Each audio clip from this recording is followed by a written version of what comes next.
Facts Underground: How Israel is Using Antiquities to Preempt a Territorial Compromise in Jerusalem's Historic Basin. In 1995, a small excavation was initiated at a spring in the Palestinian village of Silwan, just outside the Old City walls. The excavation was carried out by archaeologists from the Israel Antiquities Authority, a government body in charge with protecting the country's antiquities. The funder of this excavation was a private right-wing NGO called the OId Foundation. But what started in the 1990s as a small-scale cooperation between an ideological group and a government authority has now evolved into a state policy of ideologically motivated archaeology. Today, Israel is pouring millions of shekels a year into excavations and development projects throughout the historic basin. This massive investment is driven by a policy intended to render the Old City area non-negotiable in any political solution for the city. So, how did we get here? At first, not everyone within the Israel Antiquities Authority, or the IAA, was pleased with the cooperation with OId.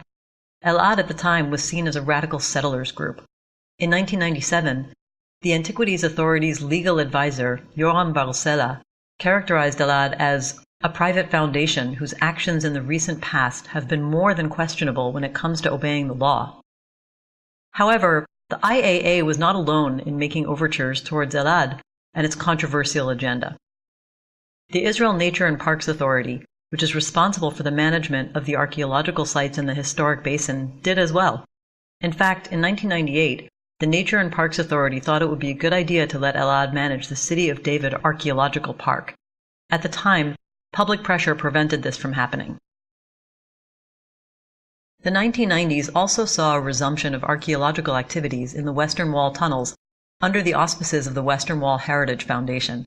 The inauguration of the new opening to the tunnels at the Via Dolorosa in the Muslim Quarter in 1996 resulted in violent protests and battles throughout the West Bank and Jerusalem. Tensions around the Temple Mount, Haram a-Sharif, flared up again in 1999 when the Waqf carried out renovation works on the Al-Marwani Mosque to build a prayer area using heavy machinery. Archaeologists agree that these renovations resulted in significant damage to antiquities, and right-wing Jewish groups responded with claims that the Waqf is unfit to manage the Temple Mount. In 2002, OId received its first proper kosher stamp when the Israel Nature and Parks Authority contracted the foundation to manage the City of David Archaeological Park. Yet, within the Antiquities Authority, a number of archaeologists continue to question whether OId's priorities were compatible with the authority's commitment to protect Jerusalem's antiquities. In an internal discussion from 2002, the director of the Antiquities Authority at the time, Shuka Dorfman, tried to ease these concerns, stating that, in the event that unique archaeological artifacts shall be discovered, construction will not be permitted at all. He was referring to the excavation site at the Givati parking lot at the entrance to the village of Silwan. At that same meeting, Dorfman also ruled out the possibility of excavating a tunnel from the City of David underneath the Old City walls, saying, "Creating a breach under the Old City wall will not be approved as a matter of principle." By 2005, the Antiquities Authority was working with OId on at least 4 major excavation sites in Silwan, the City of David.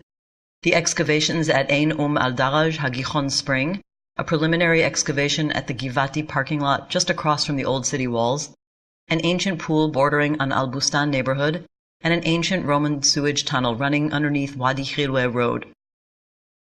2005 was a decisive year for the historic basin.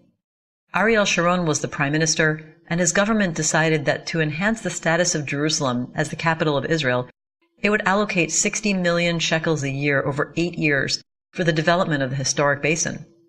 This was followed in 2013 with another 350 million shekels approved by Benjamin Netanyahu's government.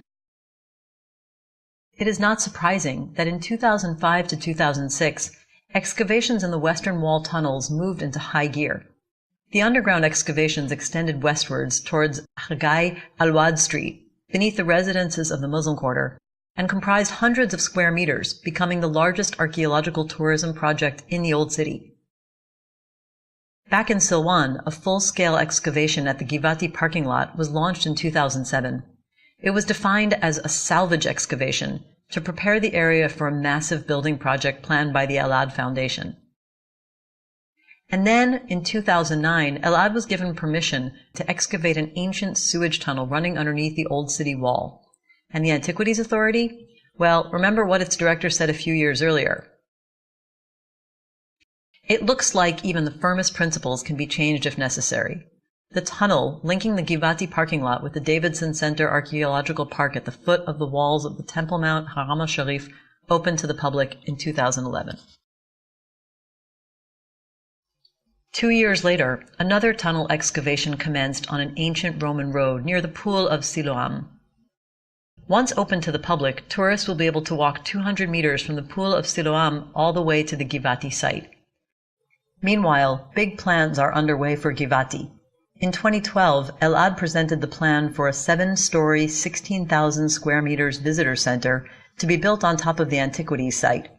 Known as the Kedem Center, the plan received the seal of approval by the Antiquities Authority and partnership with the Nature and Parks Authority.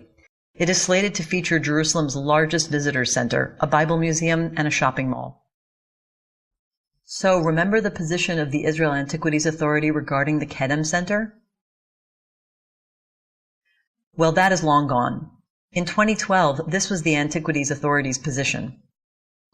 The Antiquities Authority, as a matter of principle and in practice, is in favor of the building plan and approves it as it is.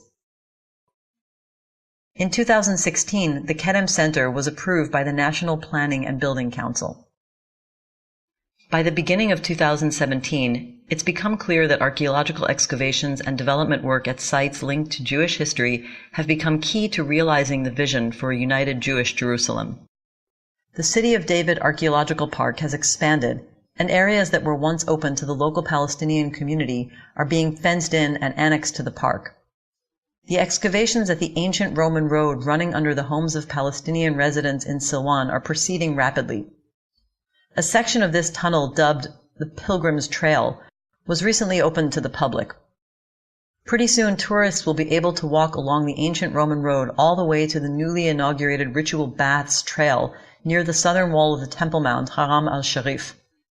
The route is designed to reconstruct the path taken by Jewish pilgrims to the temple during the Second Temple period. In the future, the tunnel will also link up to the Western Wall tunnels. When this happens, visitors will be invited to walk all the way from the pool of Silwan to the other end of the historic basin without encountering a single Palestinian or experiencing the city's rich and diverse cultural history. Anyone visiting these sites could be forgiven for concluding that the Palestinians lack historic rights in this city, whereas Israel, by virtue of the impressive traces left by generations of Jews who lived and worshipped in Jerusalem, is the only legitimate sovereign.